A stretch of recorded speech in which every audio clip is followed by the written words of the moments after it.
In the winter of 1942, deep within the shadow of a faltering North African campaign, a small circle of British intelligence officers gathered inside a dimly lit room at Cairo's GHQ. Maps of Libya and Egypt covered the walls, lines of red string converging on one name that had come to dominate Allied thinking: Erwin Rommel. To the British press, he was the Desert Fox, a tactical genius who outwitted every move General Auchinleck's 8th Army attempted. To the men sitting in that smoke-filled room, he was something else entirely, a threat that had to be neutralized at any cost. By early 1942, Rommel's Afrika Korps had driven the British back across Cyrenaica and was once again pressing toward Egypt. His lightning maneuvers, supported by Italian divisions and an aggressive supply network through Tripoli, left the Allies on the defensive. Yet for all his brilliance, Rommel remained a man, mortal, and, as British intelligence believed, vulnerable. Capturing or eliminating him could shatter Axis morale in North Africa.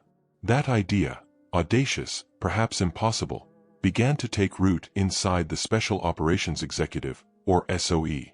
The SOE was already known as Churchill's Secret Army, formed to wage irregular warfare in occupied territories. Its Cairo station, known as SOE Middle East, was a hub for sabotage, deception, and covert missions stretching from the Levant to Libya.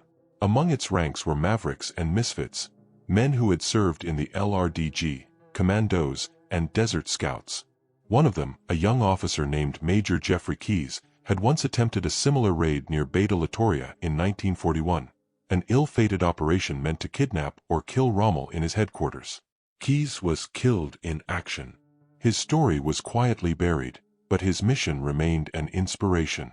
Now, as new intelligence arrived from ultra-decrypts and desert patrols, whispers began again. Rommel was planning an inspection tour of forward fuel depots near Tobruk. It was a fleeting opportunity, and one that the British High Command knew might never come again. Plans began to circulate under the highest secrecy, discussed only by a handful of officers from the SOE, the SAS, and the Long-Range Desert Group. The concept was straightforward on paper. Infiltrate Axis-held territory, locate Rommel's convoy, and capture him alive. The reality, of course, was far more perilous. The Long-Range Desert Group, or LRDG, had proven themselves masters of deep desert reconnaissance. Operating in modified Chevrolet trucks, their patrols could penetrate hundreds of miles behind enemy lines, navigating by stars and sand dunes. They would serve as guides and transport for the small strike team, a handful of SAS commandos who would carry out the assault. At the time, the SAS was still a fledgling unit, founded only the year before by David Stirling. Stirling himself was already known in Cairo circles for his daring raids against Axis airfields. To him, this mission was the ultimate test of what the SAS could achieve. According to later fragments of testimony, the plan was presented to a select group under the codename Operation Flipper 2, a spiritual successor to the failed 1941 attempt. The objective: intercept Rommel's convoy somewhere along the Via Balbia, the coastal road connecting Benghazi and Tobruk. Capture him if possible. If not, kill him. Either outcome would strike a devastating psychological blow to the German command structure in Africa. Yet from the very beginning, secrecy cloaked the operation. Even within SOE, only a few officers knew its full scope. Field Marshal Claude Auchinleck, commanding the 8th Army, was briefed only in part. Some historians later speculated that the mission's true intent might have extended beyond Rommel, perhaps targeting key communication or logistics hubs under the guise of a manhunt. Still, for the men preparing in Cairo, it was presented simply: bring us Rommel. By March, the desert airfields near Fayed and Siwa buzzed with quiet activity. New Willis jeeps arrived under canvas covers, loaded with Vickers K machine guns and concealed fuel tanks. Small groups of men trained in the dunes at dawn, learning to move silently, to strike fast, and to vanish before daylight. Each man carried a cyanide capsule, should capture become unavoidable. In the words of one SAS trooper later interviewed in 1953, "We weren't told much. Just that we were to go deep, further than any patrol had gone, and find the fox." It sounded mad, but then again, so did most of Stirling's ideas. As Rommel's name circled the desert like a ghost, British cryptographers at Bletchley Park fed new intercepts into the Cairo office. They painted a picture of constant movement, Rommel shifting between front-line units, visiting Italian headquarters, and inspecting supply routes. The intelligence was valuable but fleeting. The window for interception was narrowing. By early summer, the mission was officially sanctioned. The LRDG would lead the strike team west through the Great Sand Sea, cutting behind Axis patrols and approaching the coast from the interior. If all went to plan, they would intercept Rommel's convoy within 2 weeks. If not, no one in Cairo expected to hear from them again. As night fell over the desert encampment outside Siwa Oasis, the men of the LRDG and SAS sat quietly around dim lamps, preparing their gear. Engines were muffled, radios tuned to prearranged frequencies, and compasses checked one final time. Somewhere beyond the dunes, the Desert Fox continued his advance. No one in that small, silent camp could have known that this mission, conceived in secrecy, driven by desperation, would soon vanish from official records altogether. Cairo, June 1942. Beneath the blistering sun, the British headquarters at Qasr el-Nil barracks buzzed with quiet urgency. In one corner of the compound, separated from the bustle of clerks and dispatch riders, a handful of men studied sand-colored maps covered in coded markings. They were the chosen few, volunteers from the long-range desert group and the fledgling Special Air Service, preparing for a mission so secret that even their commanding officers were told only fragments. To them, it was presented as a special reconnaissance behind enemy lines. In truth, it was something far more daring, an attempt to capture or eliminate Field Marshal Erwin Rommel himself. The hand-picked group trained under unbearable heat in the outskirts of Cairo and the Siwa Oasis. Each man was tested not only for physical endurance but for his ability to survive in isolation, to navigate without landmarks, to move unseen, to fight and vanish. The unit's commander, a hardened LRDG officer named Major David Lloyd Owen, oversaw their training with a quiet intensity. His men, mostly New Zealanders and Rhodesians, were already legends in the desert for their deep penetration patrols. Joining them were elements of the SAS under Captain Johnny Cooper and Lieutenant Bill Fraser, both veterans of earlier raids on Axis airfields. The mission's logistical planning was as complex as it was dangerous. The team would travel more than 1,200 kilometers through some of the most unforgiving terrain on Earth, moving west across the Egyptian border and deep into Axis-controlled Libya. Using Chevrolet 30 CWT trucks and modified jeeps armed with twin-mounted Vickers K-guns, they would avoid detection by Luftwaffe reconnaissance and Italian patrols. Navigation would rely on sun compasses and the stars, a skill the LRDG had mastered since their formation in 1940. Their supply lines were invisible. Every drop of fuel, every ounce of water had to be accounted for. If they were discovered, there would be no rescue.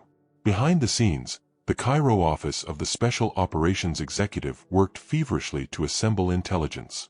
Recent decrypts from Bletchley Park suggested Rommel was due to inspect the supply depots near Tobruk around mid-July.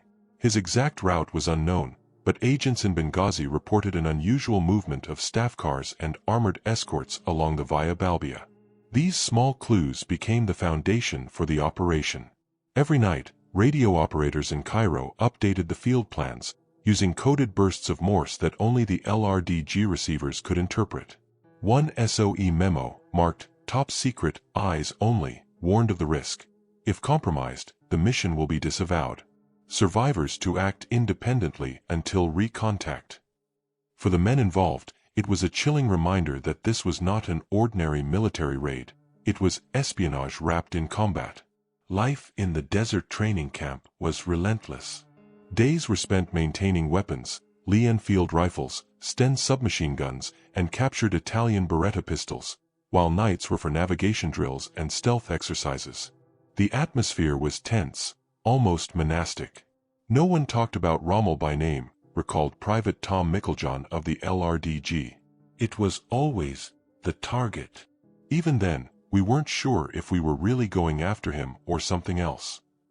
As the days passed, the plan evolved under the watchful eye of Colonel David Sterling, the founder of the SAS. Though officially confined in Cairo after an earlier injury, Sterling's influence remained powerful. His philosophy was simple: Small, mobile teams could achieve what whole divisions could not. To him, this mission represented the ultimate test of that principle, the chance to decapitate the Axis command in North Africa with a single, surgical strike. By late June, the strike force was assembled. 6 LRDG trucks and 4 SAS jeeps would depart from Siwa Oasis under the cover of darkness.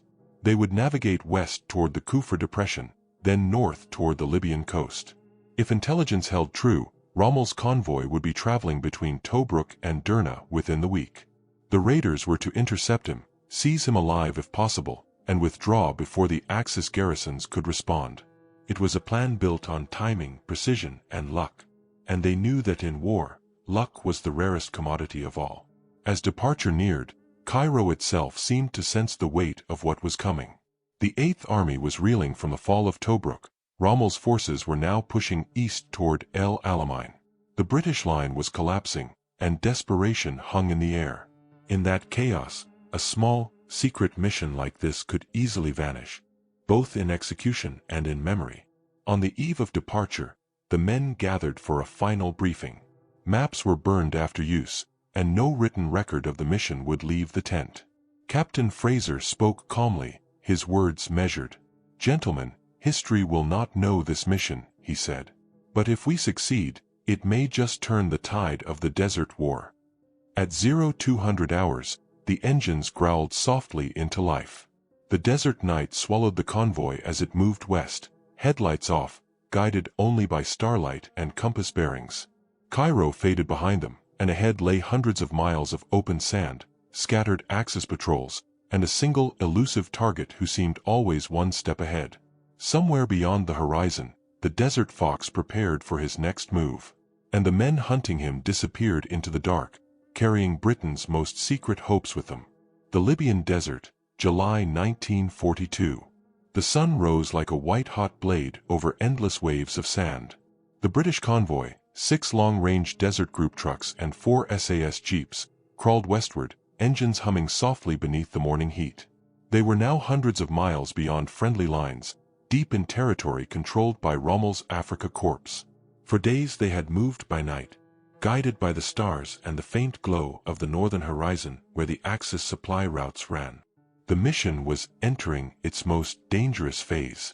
Each man knew the stakes.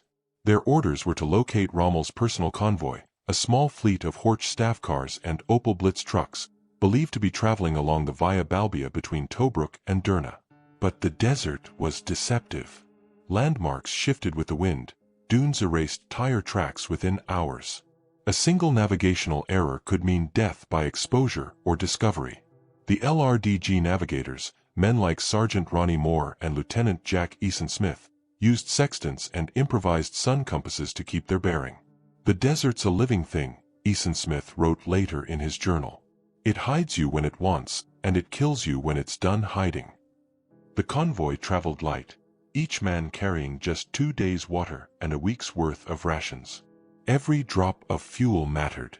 During daylight hours, they parked their vehicles under camouflage nets and rested in the shade of the trucks, watching the shimmering heat distort the horizon. Luftwaffe reconnaissance planes occasionally droned overhead, forcing the men to lie motionless under the sand, listening to the distant thump of German engines.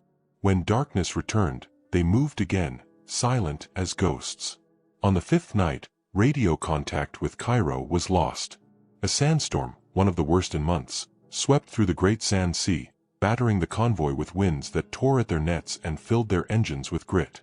For 48 hours they were blind, crawling forward on instinct alone. 2 jeeps broke down and had to be abandoned, the crews transferred to the LRDG trucks. Yet morale, somehow, remained unbroken. "We didn't come this far to turn back," Private Micklejohn wrote. "If Rommel's out there, we'll find him." By the second week of July, they reached the outskirts of the Jebel Akhdar region, a series of rocky escarpments overlooking the coastal road. Intelligence suggested Rommel was expected to inspect depots near Beta Latoria within days. From this vantage point, the British could observe traffic on the Via Balbia below, endless columns of German supply trucks, Italian fuel convoys, and armored escorts moving eastward toward Tobruk. Somewhere among them, the men believed, was their quarry. At dusk, using binoculars and captured German field glasses, the SAS scouts began noting convoy patterns. The Desert Fox was known to travel with minimal escort, often accompanied by a single radio car and a small command staff. Several German convoys fit that description, but none perfectly. Every convoy looked like his, Captain Johnny Cooper later recalled. And that was the problem. We could never be sure which one actually was. The tension mounted. Ammunition was rationed. Food supplies ran low. Yet the men pressed on, fueled by determination and rumor. Intercepted Axis radio chatter, picked up faintly on a captured receiver, hinted at Rommel's movements near Derna. The message was fragmented, but one line stood out: Der Feldmarschall, Inspection Vorratslager Beta. Rommel was indeed heading for Beta Littoria. The hunters were now only a day's travel from the site. They descended the escarpment under cover of darkness, moving through dry wadis to avoid detection. At one point, they stumbled upon an abandoned Italian fuel dump, a stroke of luck that provided just enough petrol to continue. As dawn approached, they spotted fresh tire tracks heading south, away from the coast. The pattern suggested a small, fast-moving convoy. The men exchanged glances. Could this be him? Still, uncertainty hung over them. Rommel's movements were notoriously unpredictable.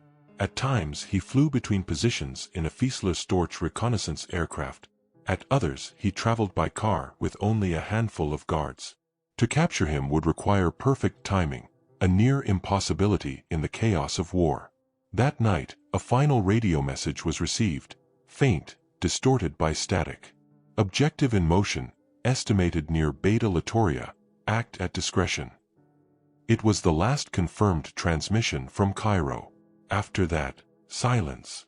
They advanced through the darkness, engines muffled, weapons ready. The plan was simple: intercept the convoy, block the road, and seize Rommel alive. If capture failed, they were to eliminate the target and withdraw before dawn. Every man understood the risks. None expected to return. At 0300 hours, a distant rumble echoed across the sand. Headlights appeared, small, fast-moving vehicles approaching from the west. The ambush team took their positions, hearts pounding. Captain Fraser raised his hand, signaling for silence. Through his binoculars, he saw what looked like German staff cars flanked by armored escorts. "Is it him?" whispered Mickeljohn. No one answered. The order came down in a single, quiet word: "Wait." The trucks crept closer, their engines low and deliberate. The men could almost see the silhouettes of the drivers. Then, abruptly, the convoy veered off, turning north toward the coast, vanishing into the dunes. They had missed him. Or perhaps he had never been there at all. As dawn broke over the desert, frustration set in. Supplies were nearly gone. The mission, once so daring and precise, was beginning to unravel. Yet they could not turn back. Somewhere out there, the Desert Fox was still moving, and the British raiders resolved to follow, even as the sand closed in around them. In the vast silence of the Libyan morning, their tracks stretched eastward, vanishing like whispers on the wind. Night fell over the Libyan desert like a curtain of black silk. The air was cool now, the wind carrying the faint scent of oil and burning fuel from distant Axis supply convoys. The British raiding party, exhausted, low on water, and almost out of radio contact, had been moving for more than 2 weeks through enemy territory. Ahead of them lay Beta Littoria, a small Italian colonial outpost turned German logistics hub. Somewhere beyond those ridges, if the intelligence was right, Field Marshal Erwin Rommel was due to arrive for an inspection. The LRDG navigators parked their trucks behind a dune line 5 kilometers from the road. The SAS team, 10 men in total, gathered around Captain Bill Fraser for their final briefing. They spoke quietly, their faces lit only by a red-shaded lamp. "We're going in on foot," Fraser said. "No engines, no noise. If we get the convoy, we move fast. If not, we fall back to the trucks and disappear. No heroics." The men nodded. Each carried a Sten gun, a revolver, and enough ammunition for a short fight. They had learned from the failure of the previous year's raid: Major Keyes's doomed attempt to seize Rommel at WWII in 1941. Keyes had been killed in the assault, and Rommel hadn't even been there. Yet this time felt different. The intelligence was clearer, and the timing tighter. Or so they believed.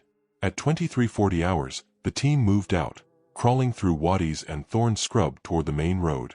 The moon was a thin sliver, barely illuminating the sand. From their vantage point, they could see faint headlights approaching in the distance, a small convoy moving east, slow and deliberate. Fraser peered through his field glasses. 3 vehicles, 2 staff cars and a supply truck. One of the cars bore a small flag on its fender, the kind used by high-ranking officers. "This could be it," whispered Sergeant Ronnie Moore. Fraser signaled the men to spread out. 2 lay in wait with the Vickers K gun, the others positioned themselves along the roadside. The plan was to disable the lead vehicle with a burst of fire, force the convoy to stop, then storm the cars before the guards could react. The first vehicle drew closer, 50 yards, then 30. Suddenly, the stillness was shattered by a distant engine roar. A German patrol truck, unseen behind them, appeared from the west, its headlights sweeping across the dunes. The SAS froze. Within seconds, the ambush was exposed. "Now!" shouted Fraser. Gunfire erupted. The night exploded with flashes of light as tracer rounds tore through the darkness. The lead German car veered off the road and rolled into a ditch, smoke pouring from its engine. The second car slammed to a halt. British commandos surged forward, firing short bursts, shouting orders in German for the occupants to surrender. But inside the car, there was no Rommel, only 2 junior officers and a radio operator, terrified and bleeding. Before the team could question them, another burst of fire came from the rear. The patrol truck had turned its spotlight on them, machine guns rattling. The desert was alive with chaos. Fraser ordered a withdrawal. "Back to the trucks. Move." The men scattered, dragging one wounded comrade with them. Flares arced into the sky from the German side, casting eerie shadows across the sand.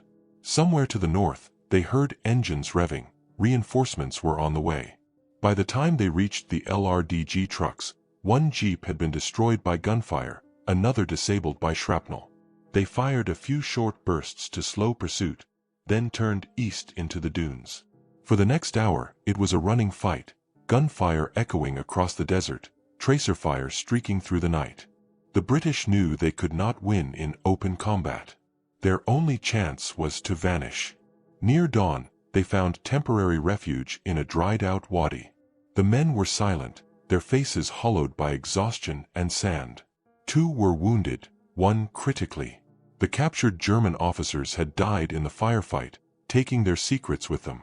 They had nothing to show for their weeks of peril but shattered vehicles, dead comrades, and questions that no one could answer. Who had leaked their position? The patrol that arrived behind them seemed too perfectly timed. Had Rommel been warned? Or had he never been scheduled to appear at all? In later years, British historians would discover that Rommel had indeed been in Beta Littoria that week. But he had departed a day earlier than expected, summoned urgently to Derna by a message from Berlin. Some believe that message may have been triggered by German intelligence intercepting Allied radio traffic from Cairo, a fatal slip that doomed the mission before it began. As the surviving men buried their dead and destroyed the remaining radio set to avoid capture, a grim silence fell over the camp. The desert stretched endlessly in every direction, indifferent to their failure. The LRDG leader, Major Lloyd Owen, made the decision no commander ever wants to make: break contact and attempt to return to British lines. They loaded the wounded and turned their battered trucks eastward. Behind them, Axis search parties scoured the dunes. To the men in retreat, it felt as if the desert itself were swallowing them whole. By the time the sun rose, the tracks of the ambush had already begun to vanish, erased by the wind. The failed attempt to capture Rommel would soon join the long list of unspoken operations buried in the sands of North Africa. But in Cairo, where silence meant secrecy, the mission was never officially recorded as a failure. It was simply erased. Cairo, August 1942.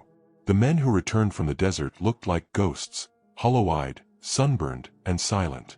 They had been gone nearly a month, and the mission that had begun in secrecy ended the same way. Without witnesses, without recognition, and without answers. The official report listed the operation as incomplete due to unfavorable conditions. But within the walls of the SOE headquarters, everyone knew what that really meant. The hidden mission to capture Rommel had failed. Only 7 of the original team made it back. 2 were missing in action, presumed dead. 1, Sergeant Ronnie Moore, was later captured near Tobruk after his truck ran out of fuel. He would spend the rest of the war in an Italian POW camp. The rest, including Captain Fraser and Major Lloyd Owen, were ordered to give only a minimal debrief. Their written statements were classified most secret and filed under restricted access in the War Office archives. No public record of the mission was ever kept. For those who returned, the silence was almost harder than the mission itself. "We'd risked everything," recalled one survivor years later. "And when we came back, it was as if it had never happened. No medals, no mentions, just a nod and a transfer order." Within weeks, most of the survivors were reassigned to other units, the SAS to new raids in Tunisia, the LRDG to reconnaissance in Libya and Greece. The men scattered, and with them went the fragments of a story that would almost be lost to time.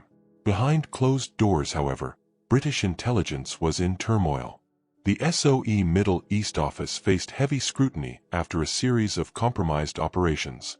Cairo was rife with rumors of leaks, German double agents working within the Allied ranks, Italian informants passing coded signals through neutral embassies. In this atmosphere, the failure of the Rommel mission was too dangerous to admit publicly. Even a whisper of such a plan reaching Axis ears could have catastrophic consequences for future operations. The decision was made to bury it. In London, only a handful of senior officials were informed.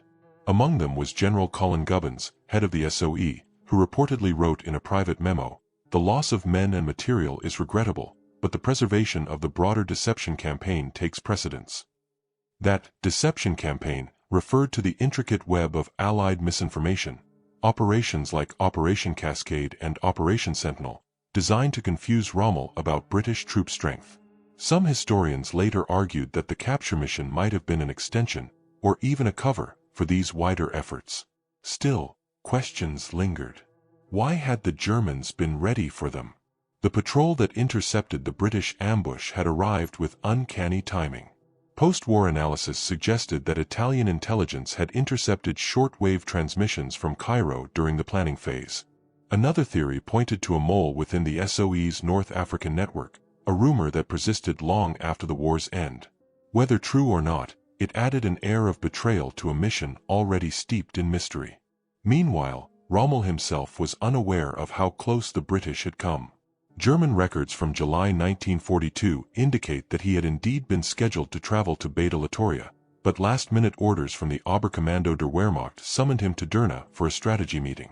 The message, sent via Enigma, was intercepted by the British only after the raid had already begun, too late to change their course. Ironically, the same intelligence system that inspired the mission also sealed its failure. By autumn, the sands of North Africa had shifted again. The 8th Army, under General Bernard Montgomery, was preparing for what would become the Second Battle of El Alamein, a turning point in the Desert War. The story of the failed Rommel mission faded quietly into the background, overshadowed by larger victories and losses. Yet for the men who had lived it, the silence never faded. Each carried his memories privately, marked by the knowledge that their efforts had been erased by official secrecy. It wasn't until years later, in the early 1950s, that fragments of the truth began to surface. A few veterans, embittered by the official denial, began to speak cautiously to journalists and historians. One of them, a former LRDG radio operator, described the mission as a ghost operation, sanctioned, denied, and forgotten. Another hinted that they had retrieved intelligence documents from the German convoy before being forced to retreat, documents that were later taken by British intelligence and never seen again. Modern historians still debate that claim. Some suggest that the mission's true purpose wasn't to capture Rommel at all, but to gather signals intelligence or plant misinformation within Axis supply routes. If so, the capture narrative may have been a diversion, even to the men who took part in it. The truth, buried under decades of classified files, remains uncertain. For the families of those who didn't return, the silence was cruel. No medals, no citations, not even confirmation of where their sons had died. One mother, writing to the War Office in 1946, asked simply, "Was my boy part of something that mattered?" She never received an answer. As the surviving men drifted back into civilian life, their war faded into whispers. The British government would not acknowledge the mission publicly, and Rommel, the elusive desert fox, would meet his own fate 2 years later, forced to take his life after being implicated in the July 1944 plot against Hitler. The irony was not lost on the few who knew.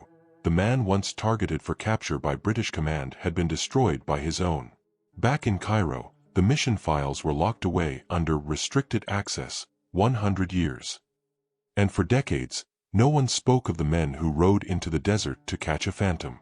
The mission had failed, but its shadow would linger, in rumors, in declassified fragments, and in the quiet unease of those who wondered what it had really been about. Decades passed before the story resurfaced, not in official records, but in fragments. It began in 1951, when a retired intelligence clerk named Arthur Kennett came across a misfiled document in the War Office archives. It referenced a special operations detachment tasked with the apprehension of a high-value Axis commander, Libya, 1942. The names were redacted, the results marked indeterminate. For Kennett, it was a curiosity. For historians years later, it was the first hint that something had been buried. By the 1960s, declassification of SOE and LRDG records shed new light on the vast network of covert operations conducted in North Africa. Yet nowhere, amid thousands of pages, was there a single official mention of an attempt to capture Rommel. What did appear were small inconsistencies, missing logs, altered mission dates, references to disruptive actions in Cyrenaica that matched no known operations. To those who studied the Desert War, it was a pattern too precise to be coincidence. Dr. Colin Sterling, a military historian and former SOE researcher, wrote in 1974, "It seems improbable that so many senior officers would have been unaware of a plan to target Rommel. Either the mission was abandoned and later erased, or it succeeded in a way we do not yet understand." His words reignited interest in what became known as the Hidden Mission, a title borrowed from whispers among surviving veterans who still refused to speak openly. One of those veterans, SAS Corporal Thomas Micklejohn, broke silence in a 1978 interview for the BBC documentary The Desert Raiders. His weathered voice carried both pride and bitterness. "We were told we were going for Rommel. Whether that was true or not, I can't say. All I know is we went deep, too deep, and not everyone came back." When pressed for details, he only added, "We were close to something bigger than we understood." Historians who examined the operation began to suspect that capturing Rommel may have been only the surface goal. The mission's timing coincided with a surge in Allied intelligence gathering efforts aimed at intercepting Axis communications, particularly the German use of Enigma and Italian naval codes. Some now theorize that the operation's true intent was to plant a covert listening device near Rommel's headquarters or intercept a radio cipher used by his staff. The capture narrative may have been designed to conceal a deeper intelligence play, even from those carrying it out. In the late 1980s, when fragments of Bletchley Park's decrypt files were finally declassified, researchers discovered that on July 13, 1942, the same date as the failed ambush near Beta Litoria, an intercepted Enigma message reported increased British reconnaissance activity south of Tobruk. That single report may have sealed the mission's fate. Rommel, known for his paranoia about Allied intelligence, immediately altered his travel plans, flying to Derna instead of continuing by road. The timing fits perfectly with the raiders' arrival. Whether by luck or design, Rommel had escaped, once again, into history. Even today, the full truth remains locked away. The British Ministry of Defence still holds portions of the SOE's North Africa files under classification, citing national security implications. What could still be dangerous, nearly a century later, is anyone's guess. Some speculate that the mission intersected with early versions of Operation Mincemeat or other deception projects, revealing methods still relevant to modern intelligence tradecraft. Yet beyond the secrecy and speculation lies the human story, a group of men who undertook a journey into one of the harshest environments on Earth, driven by duty, desperation, and perhaps illusion. Their courage was real, even if their mission remains cloaked in mystery. They endured scorching days, freezing nights, and the constant threat of capture or death, all in pursuit of a target who would never appear. One of the last living participants, interviewed in the 1990s, summed it up simply: "It wasn't about Rommel. Not really.